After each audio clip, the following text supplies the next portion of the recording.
Hawak na ng Philippine National Police si Kingdom of Jesus Christ leader Apollo Quiboloy at 4 pang co-accused nito. Ito'y matapos na sumuko sa mga otoridad kahapon ng hapon.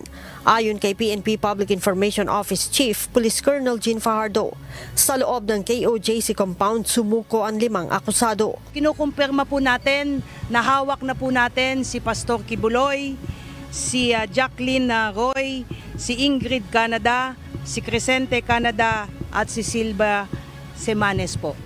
Nakuha po natin yung custody po nila around 5:30 this afternoon at mga bandang 6:30 po ay nilipad po natin sila mula po sa Davao papunta po dito sa Villamor po tayo lumabas.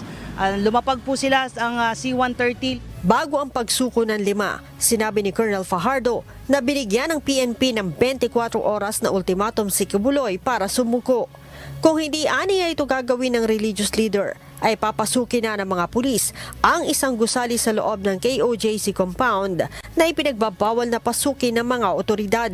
Nangyari po itong pangyayari po na ito dahil kanina pong mga bandang 1:30 po ng hapon ay nagkaroon po ng negosasyon para po sa pamapayapa po nilang pagsuko dahil binigyan po natin sila ng ultimatum. Nang within 24 hours po ay kailangan po nilang sumuko at nagkaroon po ng negotiation.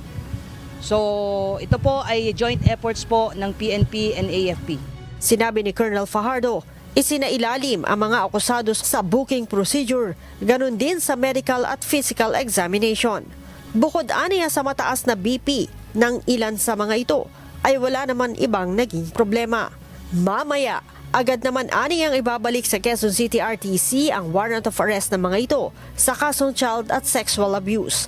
Habang sa Pasig naman, ang kasong qualified human trafficking. Inaasahan po natin na i-return po yung mga warrants of arrest doon po sa mga issuing courts, particularly dyan po sa Quezon City kung saan nailipat na po yung mga kasong naisampa po natin sa Davao at doon naman po sa RTC 159 po.